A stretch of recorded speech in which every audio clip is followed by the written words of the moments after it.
Well, we're gonna see if we can't get this puppy lit off today. Got to put some gas in there. Still don't have the shotgun yet, but we don't need that started. Don't want to put too much gas in here. I think that should do her. Get out.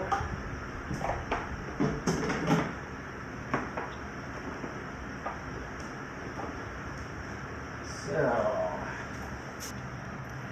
now we're the moment of truth. See my float level there. Let's be turning on the gas for the very first time ever. Let the gas go in there. Hopefully it doesn't overflow.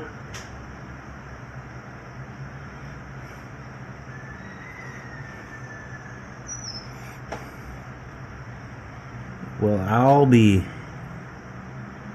Look at that. There's the line on there, and there's the fuel level. Wasn't too sure when I did the carb if I was going to get it in the float adjusted 100% right, but man, that is pretty doggone good. I'm pretty happy with that.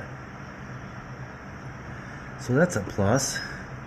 No leaks. Well, I had new petcock, so yeah. Next thing to do is give this thing a few kicks. We're gonna do the old. I don't know if I can see.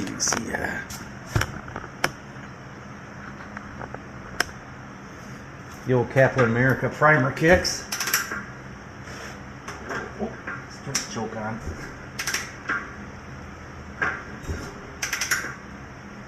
Boy, this bugger is hard to kick.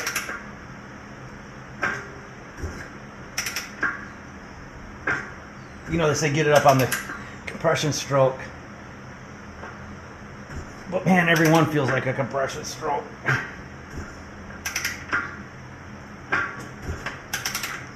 So I'm a little scared to kick this over with my regular boots. I don't know. I heard big stories about big bores, so I'm gonna go put my motocross boot on. Well, here goes nothing. See, that's off.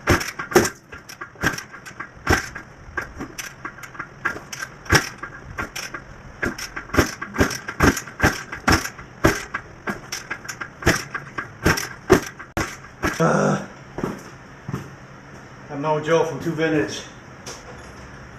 Well, let's pull the plug out, see what it looks like. I thought I checked to make sure I'd sparked before, but we'll find out.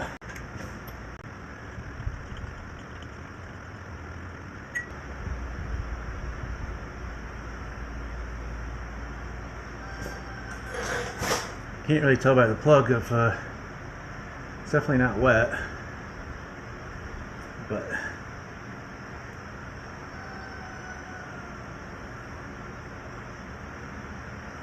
now we'll give it a couple quick kicks like that to see a quick couple kicks like that to see what it does.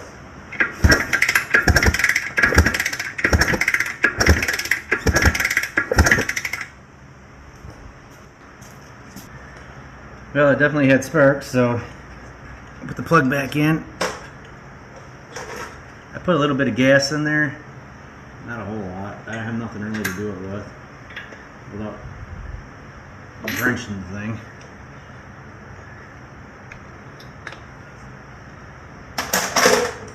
And it did sputter the one time, so I think it's just a fuel delivery problem, or I mean the whole system's dry. It might take a while for all the gas to get in there good and you know, all that good stuff.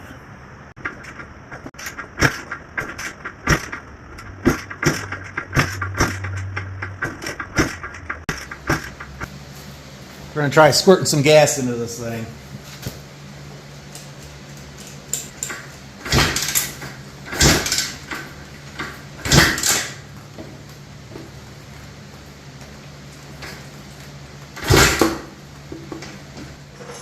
So I think we're going to do a compression check on this beast. Yep. You know, it may be a little low, I think.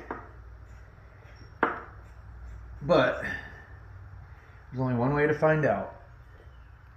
And if it's low, I'll tell you why it is. It's just one of the chances I took.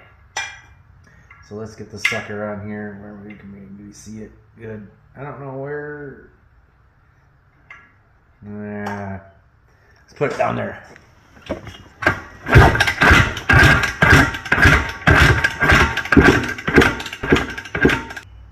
Well, it looks like we have just under 100 pounds of pressure. I don't think it's anywhere good enough to start, so. So here's the reason why it's got some low compression. I knew this from the beginning that I was taking a chance. So when I tore this thing apart, cylinder looked pretty good, you know, visually anyway. So I decided to chance it, and I just honed it. And doing a hone job on it, it looked pretty good. But I never measured it. So I can't remember what size overbore this is. But anyway, pistons are hard to find for RM465. So the only one that you can really get for this size bore is a, who makes it? Wassner, I think it was. They make a Mako piston. And the Mako piston is, I don't remember if it's a standard or overbore, but it's the same size as this one. So that's what I went with, knowing very well that it may give me problems in the future. So when I did check the end gap on my ring, and it was at the maximum allowable gap size. So I figured the bore was probably a little wore, but I went with it. You know, it was just a chance I took. I knew what I was doing. So the worst case scenario is I have to get it sent out and get it plated, and they can plate it up to, if I remember right, a millimeter smaller than what the bore, you know, whatever it's worn out to. So I should, you know, it's a brand new piston, so I mean they should easily be able to plate it to that size. So I'm just out some more money in a little time, but I didn't want to have to do anything to the cylinder if I didn't have to, but it looks like I'm gonna have to. So that's it. So see ya.